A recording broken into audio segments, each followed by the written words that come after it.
பொற்காலம் சேனல் நண்பர்கள் அனைவருக்கும் வணக்கம். இந்த பதிவில் ஒரு சிறப்பான பல நன்மைகளை அருளக்கூடிய ஒரு வழிபாட்டை பற்றி தான் பார்க்க போகிறோம். அது என்ன வழிபாடு? அதாவது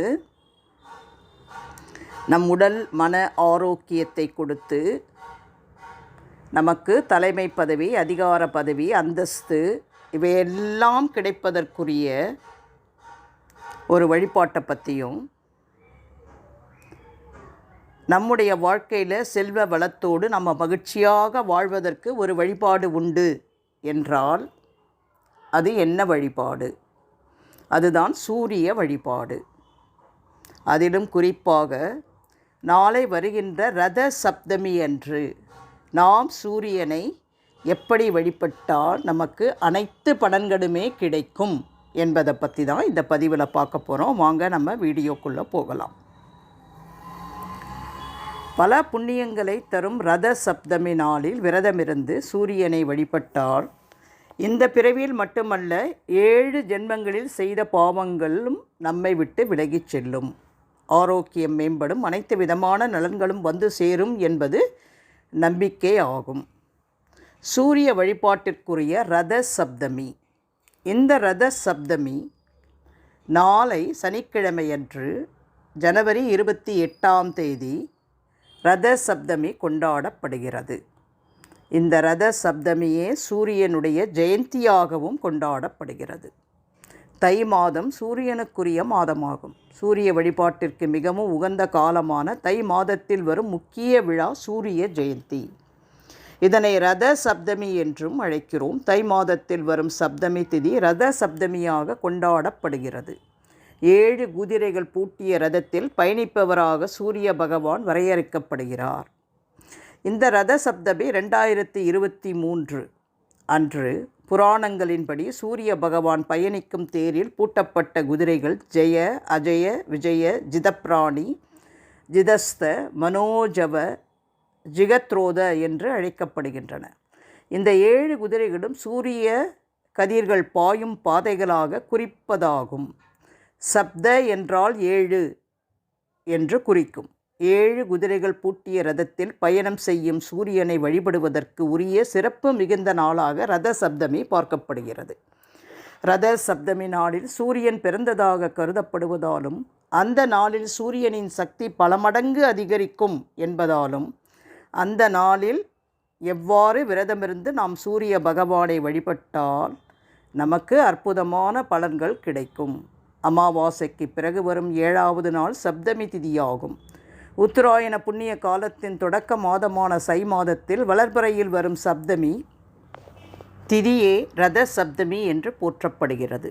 2023 ஆண்டு ரத சப்தமியானது ஜனவரி 28 சனிக்கிழமை அன்று வருகிறது. ஜனவரி 27 காலை 9:10 மணிக்கு துவங்கி ஜனவரி 28 காலை 8:43 வரை சப்தமி திதி நீடிக்கிறது. இதனால் ஜனவரி 28 காலை விடியற்காலை 5:26 முதல் 7:12 வரையிலான 1 மணி 46 மணி நேரம் சூரிய வழிபாட்டிற்கு ஏற்ற காலமாகும். 1 மணி 46 நிமிடங்கள் மணி நேரம் சூரிய வழிபாட்டிற்கு ஏற்ற காலமாகும். ரத சப்தமி நாளில் துவங்கி சூரியன் வட திசையிலிருந்து 6 மாத காலத்திற்கு உலகிற்கு ஒளி தருவார். ரத சப்தமி நாளையொட்டி கங்கை உள்ளிட்ட புண்ணிய நதிகள், தீர்த்தங்களில் ஏராளமானோர் புனித நீராடி சூரிய பகவானை வழிபடுவார்கள். சரி, இப்போது ரத சப்தமி நாளில் நாம் என்ன செய்யணும்? இந்த அற்புதமான பலன்களை பெறுவதற்கு நாம் என்ன செய்ய வேண்டும் என்பதை பற்றி பார்ப்போம். இந்த நாளில், அதாவது நாளை சனிக்கிழமை ஜனவரி 28 சூரிய உதயத்தில் எழுந்து புண்ணிய தீர்த்தங்களில் நீராடுவது சிறப்பானதாகும். 2வதாக, ரத சப்தமி என்று காலை குளிக்கும் பொழுது சூரியனுக்கு பிடித்த எருக்கன் இலைகளை 7 எடுத்து அடுக்கி அதன் மீது அட்சதை எள் வைக்க வேண்டும். ஆணுக்கு அதனுடன் விபூதியும் பெண்ணுக்கு அதனுடன் மஞ்சள் பொடியும் வைக்க வேண்டும். இவ்விலைகளின் அடுக்கை தலைமீது வைத்து ஸ்தானம் செய்ய வேண்டும். அதாவது ஆண் தலைமீது விபூதி படுமாறும் பெண் தலை மீது மஞ்சள் பொடி படுமாறும் தலைகீழாக வைக்க வேண்டும். இப்படி செய்வதால் சூரியனின் 7 வகை கதிர்கள் அன்று மட்டும் எருக்கன் இலை வழியே இழுக்கப்பட்டு விரைவில் நம் உடலில் பாய்ந்து உடல் உபாதைகளையும் நோய்களையும் நீக்குகிறது என்பது ஐதீகம். இவ்வாறு 7 இலைகள் கிடைக்கவிட்டால் குறைந்தது 1 இலைகளையாவது வைத்து இந்த பரிகாரத்தோடு குளியல் செய்ய வேண்டும். 3ஆவதாக, ரத சப்தமி அன்று வீட்டில் சுத்தமான இடத்தில் செம்மண்ணை பூசி அந்த இடத்தில் சூரிய ரதம் வரைய வேண்டும். அதில் சூரிய சந்திரரை வரைந்து பவனி வருவதாக நினைத்து கொள்ள வேண்டும். அதற்கு சந்தனம், மஞ்சள், குங்குமம் இட்டு சிகப்பு நிறம் உட்பட பல்வேறு வாசனை மலர்களால் அர்ச்சித்து சூரிய நாராயணரை சூரிய துதிகளை சொல்லி வழிபட வேண்டும்.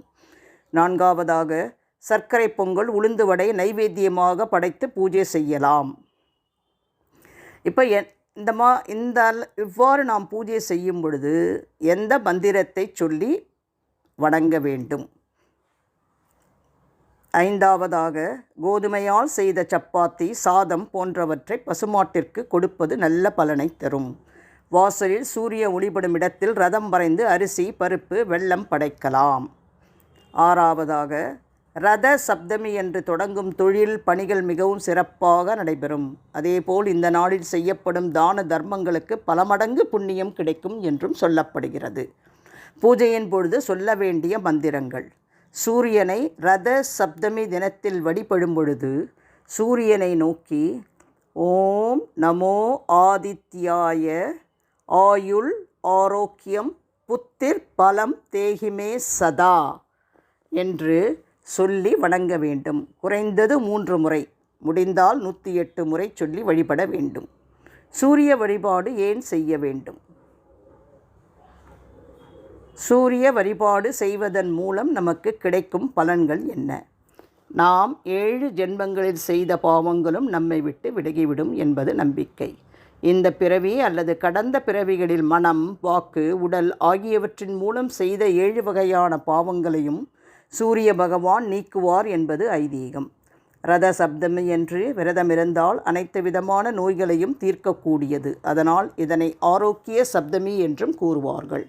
இத்தனை சிறப்புமிக்க ரத சப்தமியான நாளை நாம் விரதமிருந்து சூரியனை முறைப்படி வழிபட்டு அவருடைய பூரண அருளையும் ஆசியையும் நாம் அனைவரும் பெற வேண்டும் என்று நானும் உங்களுக்காக பிரார்த்தித்துக் கொள்கிறேன். நன்றி, வணக்கம்.